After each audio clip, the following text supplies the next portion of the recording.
Le collier de diamants scintillait dans une petite boîte en velours, captant la lumière chaude du soir qui filtrait à travers les vitres teintées du SUV noir élégant de Kelvin.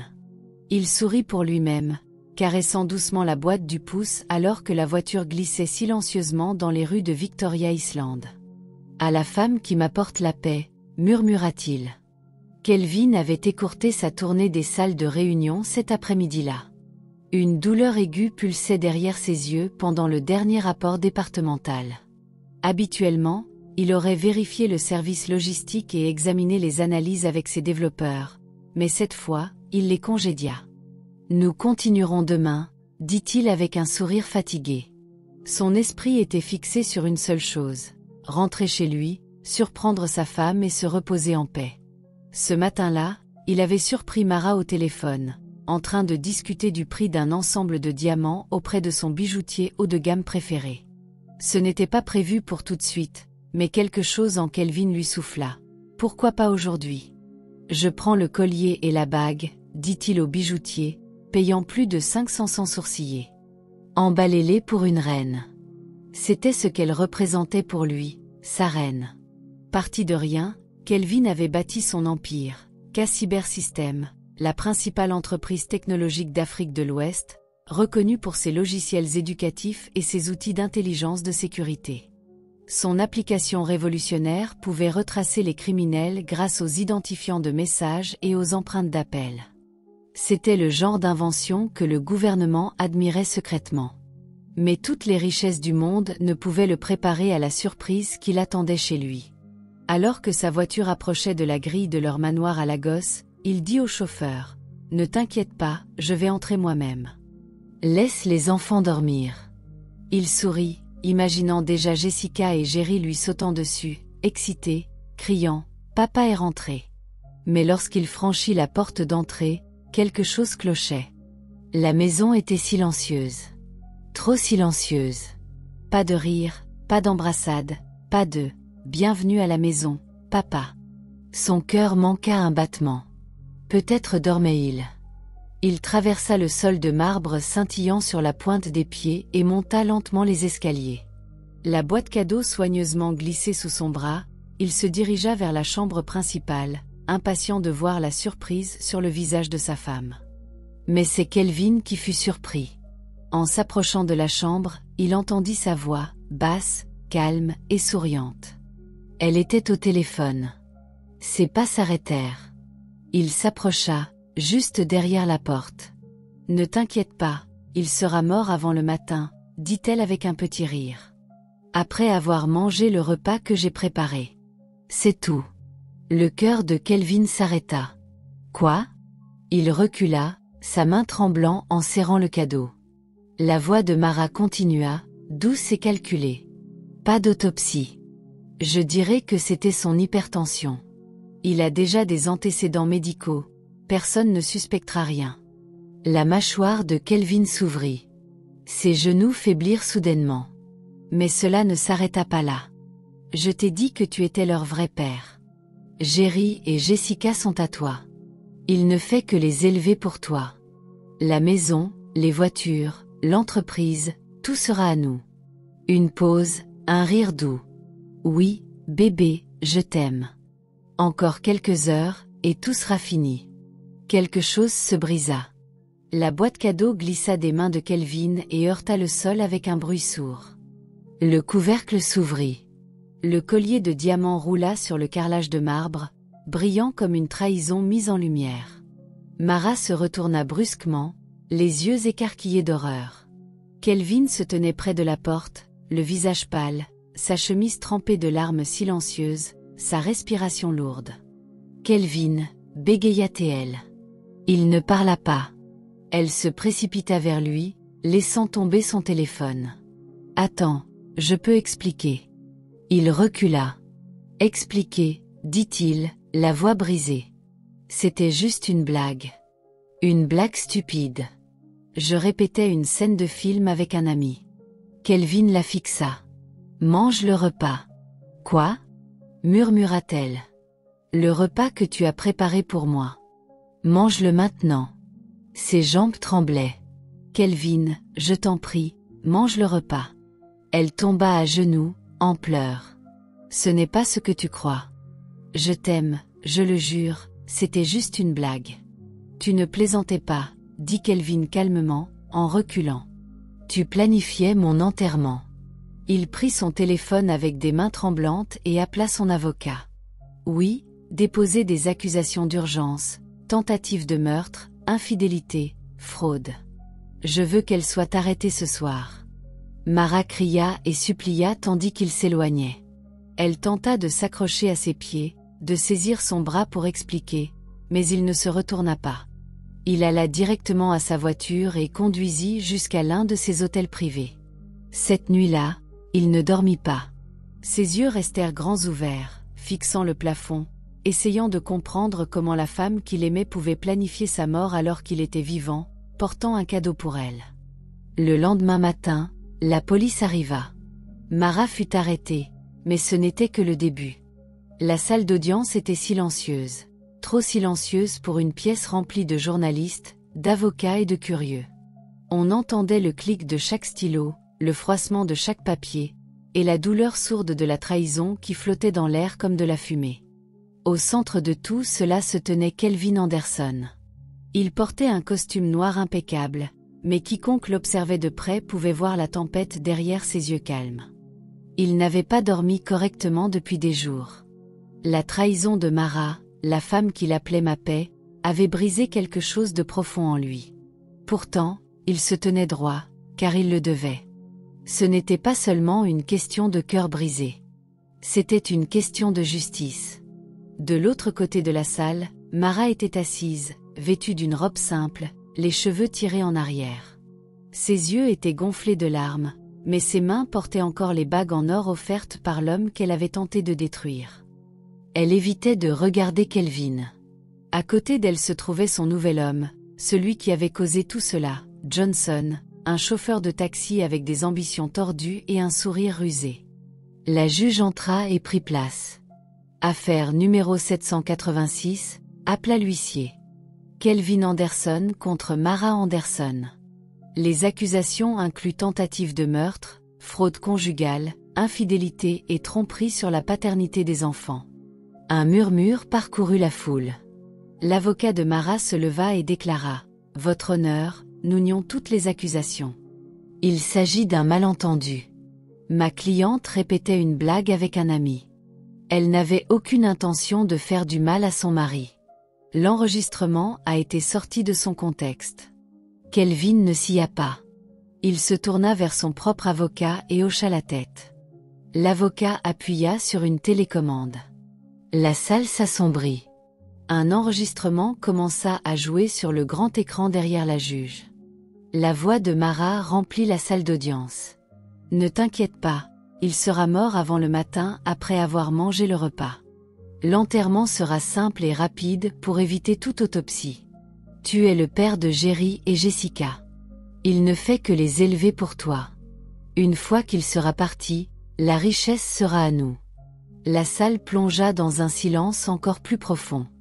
Même Mara cessa de respirer. La juge se pencha en avant, le visage figé. « Madame Anderson, est-ce votre voix ?» Mara trembla. « Ça ressemble à moi, mais je jouais juste. » L'avocat de Kelvin se leva à nouveau. « Et si elle prétend que c'était une blague, votre honneur, écoutons ce qu'elle a dit juste après cet appel, lorsque M. Anderson s'est effondré à la porte et qu'elle a essayé de couvrir ses traces. » Le second enregistrement fut joué. Ce n'était qu'une répétition. Je ne le pensais pas. Je peux expliquer. La juge secoua lentement la tête, mais Kelvin n'en avait pas fini. Il se leva. « Votre honneur, puis-je » La juge acquiesça. Il sortit une enveloppe brune de son manteau. « J'avais des soupçons, dit-il calmement. Après ce que j'ai entendu cette nuit-là, je ne pouvais pas tout abandonner sans être sûr. J'ai secrètement fait des tests ADN sur Jerry et Jessica. » Mara octa. « Non, Kelvin, je t'en prie. » La juge fit un geste de la main. Silence. Kelvin continua. « Les résultats montrent que je ne suis pas le père biologique des deux enfants. Les deux partagent l'ADN de l'homme assis à côté d'elle, Monsieur Johnson. » Un autre hoquet. Une femme couvrit sa bouche et murmura « Jésus ». La juge fixa Mara. « Le niez-vous » Mara s'effondra en larmes. Il n'était jamais là pour moi au début. Kelvin travaillait toujours. J'étais seule. Je ne voulais pas que ça aille aussi loin. Vous voulez dire que vous ne vouliez pas être prise ? Dit Kelvin froidement. La juge tourna lentement la tête. Ce tribunal conclut que l'accusé a tenté de nuire à son mari avec l'intention d'accéder à sa richesse et l'a sciemment trompé sur la paternité de ses enfants. Ce n'est pas seulement une trahison. C'est une fraude et une tentative de meurtre. Elle frappa son marteau. Monsieur Kelvin Anderson obtient le divorce complet, effectif immédiatement. Aucune compensation ou propriété ne sera accordée à Mara Anderson sur les biens du plaignant. Le tribunal accorde également à Monsieur Anderson le droit de réviser son testament. La salle explosa. Les journalistes tapaient déjà leurs gros titres. Le milliardaire technologique gagne son procès contre sa femme qui a comploté sa mort. D'autres chuchotaient, c'est pire qu'un film de Nollywood. Mais la partie la plus douloureuse de la journée ne fut pas le verdict. Ce fut ce qui suivit. Jerry et Jessica, 2 petits-enfants, entrèrent dans la salle d'audience en se tenant la main, escortés par une assistante sociale. Leurs visages s'illuminèrent en voyant Kelvin. « Papa !» cria Jessica. Le cœur de Kelvin se serra. Ils coururent vers lui. « Je veux rentrer à la maison !» cria Jerry, les larmes coulant déjà sur ses joues. « Notre maison me manque. » Jessica serra fort la jambe de Kelvin. « Ne nous laisse pas, papa !» La salle plongea dans un silence lourd. Même la juge essuya une larme, mais Kelvin ne pouvait pas parler. Il s'accroupit, les serra fort et pleura. Il avait aimé ses enfants comme les siens. Il les avait élevés. Leur rire remplissait autrefois les pièces de son manoir. Et maintenant, il n'avait aucun droit légal sur eux. Le tribunal avait déclaré qu'ils n'étaient pas ses enfants. Il ne pouvait pas les prendre. Pas encore. Un garde de sécurité éloigna doucement les enfants, et Kelvin détourna le visage pour cacher ses larmes. Mara fut emmenée menottée. Johnson la suivit, un sourire tordu encore sur les lèvres. Ils sortirent de la salle d'audience et montèrent dans un fourgon de police qui les attendait, mais ils n'avaient aucune idée de ce qui les attendait. Ce n'était ni la richesse ni le bonheur. C'était le visage froid et laid de la réalité. Un appartement d'une pièce, une odeur de riz bouilli et de regret rance. Les murs étaient fissurés. Le matelas sur le sol s'affaissait, et le ventilateur cassé tournait lentement, émettant un faible clic qui remplissait le silence que Mara n'aurait jamais cru connaître.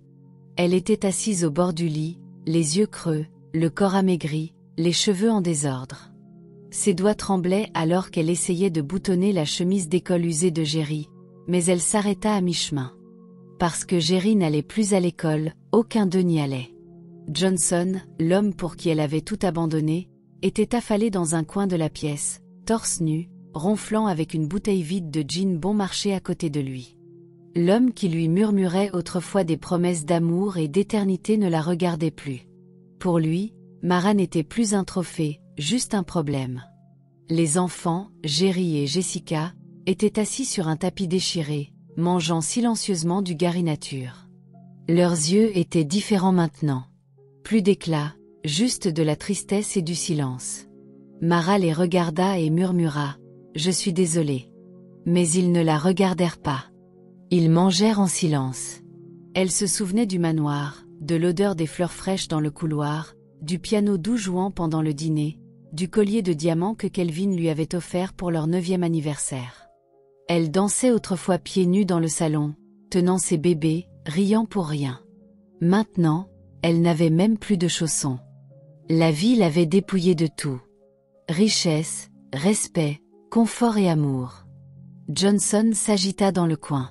« Pourquoi tu me regardes comme ça ?»« Je ne regardais pas, » dit Mara rapidement, baissant la tête. « Tu penses que j'ai planifié ça ? Tu penses que tes larmes vont mettre de la nourriture dans cette maison ? Je vais vendre mon or demain, » murmura-t-elle. « Quel or ?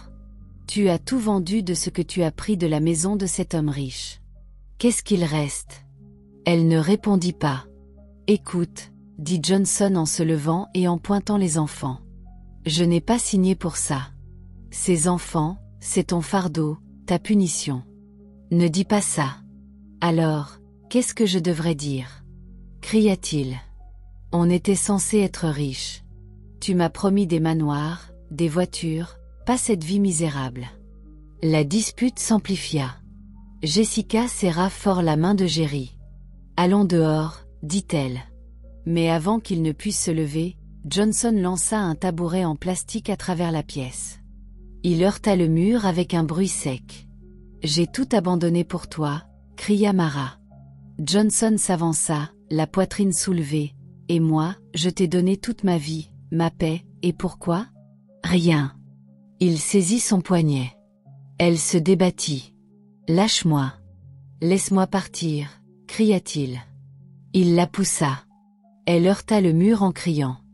Jessica hurla. Jerry courut se placer devant sa mère. Arrêtez. Mais Johnson ne s'arrêta pas. Mara se releva, la lèvre en sang. Tu veux te battre? Battons-nous, cria-t-elle. Elle le repoussa, attrapa la tringle à rideau et la pointa sur lui. J'ai peut-être tout perdu, mais je ne te laisserai plus me toucher. Les yeux de Johnson brûlaient. Il se rua sur elle. Elle frappa son épaule blessée, celle qu'il s'était faite dans un accident de moto des mois auparavant. Il rugit de douleur, mais ne s'arrêta pas. Il saisit son cou. Elle enfonça ses ongles dans son épaule. Ils se tordirent. Ils se battirent. Les enfants criaient « Arrêtez, arrêtez !» Mais personne n'écoutait. Dans un dernier moment, ils perdirent tous deux l'équilibre. Ils s'effondrèrent sur le sol. Immobiles, silencieux. Jessica hurla la première. « Maman !» Jerry secoua le bras de Johnson. « Réveille-toi !» Pas de réponse. Les voisins accoururent. La pièce était un chaos d'objets cassés, d'enfants hurlants et de sang répandu. Des heures plus tard, à l'hôpital, le médecin regarda les infirmières et secoua lentement la tête. Ils étaient partis, tous les deux, morts, l'un d'une veine éclatée, l'autre d'asphyxie. Les enfants pleurèrent si fort que leur gorge s'assécha. Ils tenaient la main froide de leur mère jusqu'à ce que les infirmières les éloignent. Un enterrement discret suivit. Seule une poignée de personnes y assista, mais parmi elles se trouvait Kelvin. Il se tenait près d'un arbre, portant des lunettes noires, retenant des larmes qui coulaient tout de même sur sa joue. La femme qu'il appelait autrefois son monde était morte, dans une bagarre qu'elle avait créée de ses propres mains, une tombe creusée par la cupidité. Alors que le cercueil était descendu, Jessica se retourna et le vit. Elle courut vers lui, Jerry sur ses talons. Ils tombèrent dans ses bras, sanglotant sans contrôle. « Nous n'avons plus personne, » murmura Jerry. « Ne nous laisse pas encore. » Kelvin s'agenouilla et les serra fort. « Vous n'êtes pas seul. Vous ne serez plus jamais seul. » Le chauffeur ouvrit la porte du SUV noir, et Kelvin les guida doucement à l'intérieur. La foule regardait, stupéfaite, alors que le milliardaire, trahi, humilié et presque tué, ouvrait à nouveau son cœur à ses enfants qui n'étaient pas les siens par le sang, mais l'étaient par l'amour. Ce jour-là, Kelvin entama le processus d'adoption légale de Jerry et Jessica. Ce jour-là, l'espoir revint dans leur vie. Mais ce n'était pas la fin de l'histoire, car juste au moment où la vie commençait à s'épanouir à nouveau pour eux, quelque chose de sombre et dangereux revint. 2 ans avaient passé depuis ce jour sombre au cimetière. Kelvin Anderson avait changé, mais pas comme la plupart des gens. Il était toujours le milliardaire fondateur de K-Cyber Systems, toujours respecté, toujours admiré, toujours puissant. Mais il ne courait plus après la gloire des salles de réunion comme autrefois. Au lieu de cela, il trouvait sa plus grande joie dans la famille. Jerry et Jessica étaient désormais légalement ses enfants. Ils vivaient maintenant dans une maison calme et magnifique sur Banana Island. Pas le même manoir qui résonnait autrefois de la voix de Mara, mais un nouveau lieu rempli de paix, de rire et de seconde chance. Chaque matin, Jessica descendait en blouse d'école blanche, taquinant Jerry sur qui ressemblait le plus à un médecin. Ils avaient tous deux intégré une école de médecine, premiers de leur classe, intelligents, disciplinés, concentrés. Kelvin les observait avec fierté. Ils étaient la raison de son sourire retrouvé. Mais une nuit pluvieuse, ce sourire s'effaça. Kelvin était dans son bureau, examinant de vieux dossiers, lorsqu'une douleur aiguë le frappa, soudaine et forte, comme un marteau brisant son crâne. Il laissa tomber son verre. Il se brisa. Puis tout devint noir. Jessica fut la première à le rejoindre. Elle venait de rentrer de son service de nuit à l'hôpital et le vit effondré sur le sol. Elle cria « Jerry, viens vite !» Ensemble, ils soulevèrent leur père. Sa respiration était faible. Ses lèvres étaient devenues bleues. Il ne pouvait pas parler. Jessica posa 2 doigts sur son pouls et hocha rapidement la tête. Il faut l'emmener à l'hôpital maintenant. Les médecins firent des tests toute la nuit. Au matin, le diagnostic tomba comme une sentence de mort. Tumeur cérébrale avancée. Il pourrait ne pas survivre plus de 3 semaines, murmura un médecin. Mais Jessica l'entendit, et Jerry aussi. Ils se regardèrent et surent silencieusement ce qu'ils devaient faire. Ils ne laisseraient pas mourir l'homme qui les avait sauvés. Ils s'adressèrent au conseil de l'hôpital. « Nous sommes qualifiés, dit Jerry. Nous nous sommes entraînés pour ça. Nous avons étudié tous les aspects de la neurochirurgie. Cette tumeur est dans une zone pour laquelle nous sommes préparés. Vous êtes trop jeune, objecta un médecin senior. Peut-être, répondit Jessica, mais nous ne manquons pas d'expérience. Ils montrèrent au conseil leurs recherches, leurs simulations chirurgicales, les procédures expérimentales qu'ils avaient testées dans le laboratoire universitaire. Le conseil hésita, puis approuva. 2 jours plus tard, Kelvin était allongé sur la table d'opération. Il était pâle, faible, mais son cœur battait encore. Jessica et Jerry se tenaient côte à côte en tenue chirurgicale, les mains fermes, les yeux vifs. Ce n'était plus seulement une question de compétence. C'était une question de but, d'amour. « Scalpel », dit Jessica. Jerry le lui tendit. L'opération commença. Les heures passèrent. Dehors, les infirmières attendaient. D'autres médecins attendaient. Les médias n'étaient pas au courant. Seuls ceux proches de Kelvin furent informés. Son entreprise avait annoncé qu'il suivait un traitement médical privé. Dans la salle d'opération, le temps s'arrêta. Il y eut des moments où le cœur de Kelvin ralentissait trop. Des moments où ils durent s'arrêter et tout vérifier à nouveau, mais ils n'abandonnèrent jamais. 8 heures plus tard, Jerry cousit la dernière incision. Jessica expira. C'est fini. Jerry regarda les signes vitaux. Bip, bip, bip. Un battement régulier. Un miracle. 3 jours passèrent avant que Kelvin n'ouvre les yeux. Sa vision était floue. La lumière au-dessus était douce. La pièce était calme. Puis il les vit. Jerry et Jessica, assis à côté de lui, tous deux en uniforme hospitalier, tous deux souriants. « Avons-nous gagné ?» murmura-t-il. Jessica rit à travers ses larmes. « Oui, papa, nous avons gagné. » Kelvin essaya de sourire, mais d'autres larmes vinrent. « Vous m'avez sauvé. » Jerry lui prit la main. « Comme tu nous as sauvés. » Ils n'en dirent pas plus. Ils n'en avaient pas besoin. 2 ans plus tard, la joie se multiplia. Jerry rencontra Sandra, une analyste de données intelligentes travaillant sur une application de logiciel médical. Elle était gentille, douce et aimait Jerry avec la même flamme douce que Kelvin avait autrefois donnée à Mara avant que la trahison ne la poisonne. Jessica rencontra David, un comptable senior dans une grande entreprise pétrolière à Port Harcourt. Il aimait les livres, les chiens, et surtout son rire. Kelvin observa ses relations grandir. Il leur donna sa bénédiction. Et par un après-midi chaud à Lagos, Jerry et Jessica se tinrent sous une arche florale dans un magnifique jardin en plein air et se marièrent le même jour. Double mariage, double joie. Kelvin portait un agbada argenté, les yeux remplis de larmes de fierté. Ses enfants, qui n'avaient autrefois ni nom, ni place, ni espoir, se tenaient grands, aimés et couronnés de succès. 1 an plus tard, le cercle de joie s'élargit encore. Jessica donna naissance à des jumeaux garçons. Jerry accueillit une magnifique petite fille. Kelvin était maintenant grand-père. Mais même alors que les rires résonnaient dans les couloirs de leur maison, que les bébés gloussaient et que de petits pieds couraient dans le salon, Kelvin s'asseyait souvent près de la fenêtre et regardait le ciel, pensant à tout ce qui s'était passé. La trahison, la perte, la rédemption, les enfants qui n'étaient pas les siens par le sang, mais qui étaient devenus la raison pour laquelle son cœur continuait de battre. Mais la vie n'avait pas fini de les surprendre.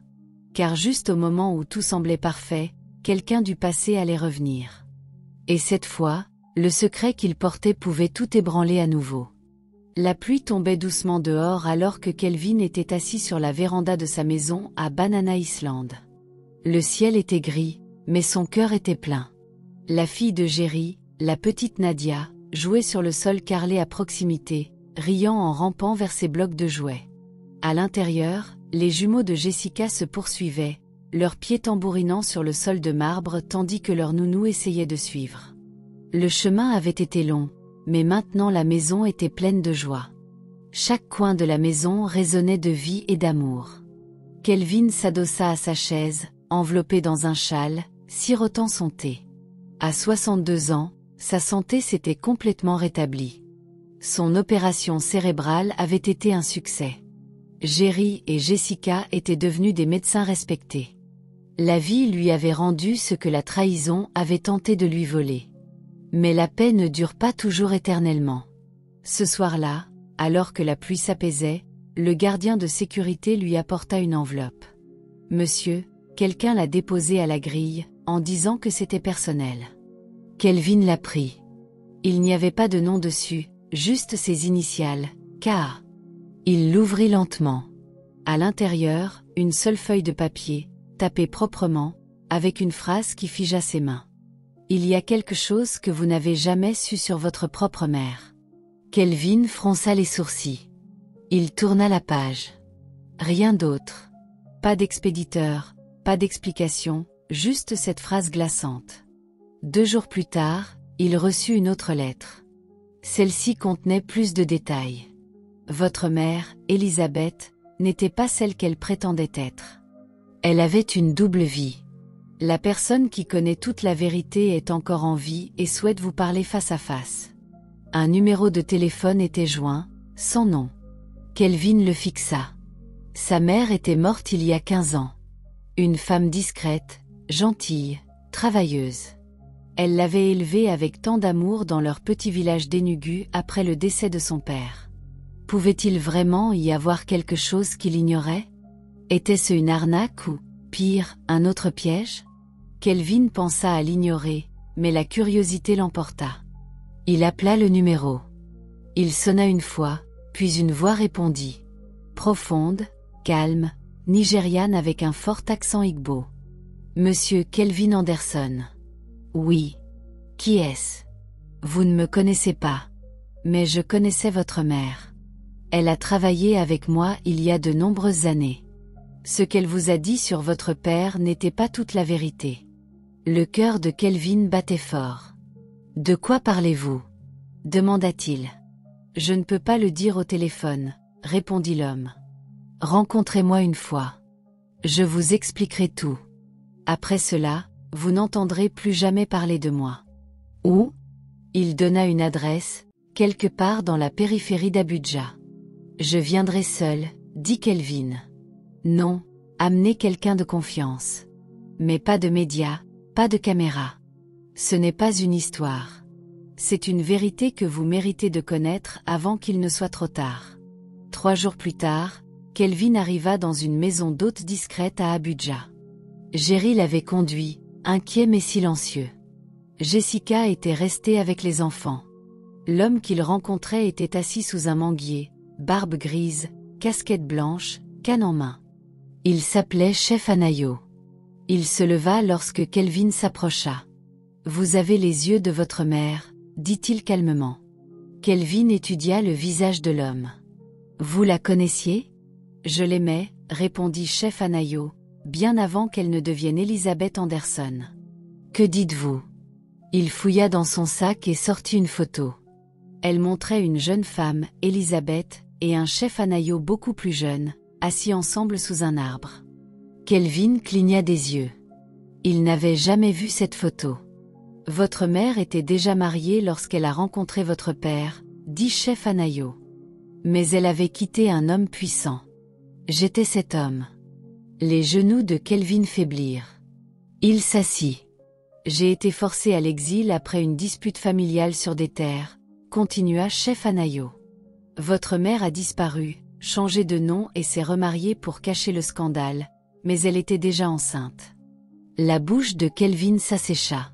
Vous dites que je suis votre fils biologique, dit-il. Et j'ai des preuves. Il tendit à Kelvin une enveloppe scellée. À l'intérieur, des résultats de tests ADN, de vieilles lettres et un certificat de naissance signé sous un autre nom de famille. Kelvin resta silencieux. L'homme qu'il avait élevé était parti, mais l'homme devant lui avait vécu avec ce secret pendant plus de 60 ans. Je n'ai jamais essayé de vous prendre quoi que ce soit, dit doucement chef Anayo. Je voulais juste vous le dire avant de partir. Les larmes montèrent aux yeux de Kelvin. Cette vérité n'effaçait pas la douleur qu'il avait traversée. Elle ne défaisait pas la trahison de Mara ni ne ramenait les années perdues, mais elle lui donna quelque chose d'inattendu. Une chance de pardonner le passé. Quelques semaines plus tard, chef Anayo mourut paisiblement dans son sommeil. Kelvin organisa un enterrement discret. Il n'en parla pas au monde. Seuls Jerry et Jessica étaient au courant. De retour à Lagos, les jours redevinrent lumineux. Les jumeaux de Jessica commencèrent l'école. La fille de Jerry commença à marcher. Et Kelvin, un matin, assis sur sa véranda, regardait une peinture que Jessica avait faite pour lui.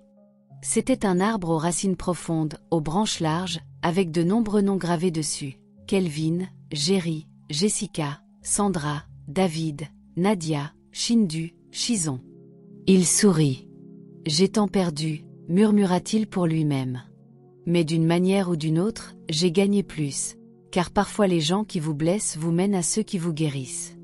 Et parfois, les enfants que vous sauvez deviennent la raison même de votre survie. Si vous avez aimé cette histoire, commentez, partagez et abonnez-vous à notre chaîne pour d'autres histoires intéressantes.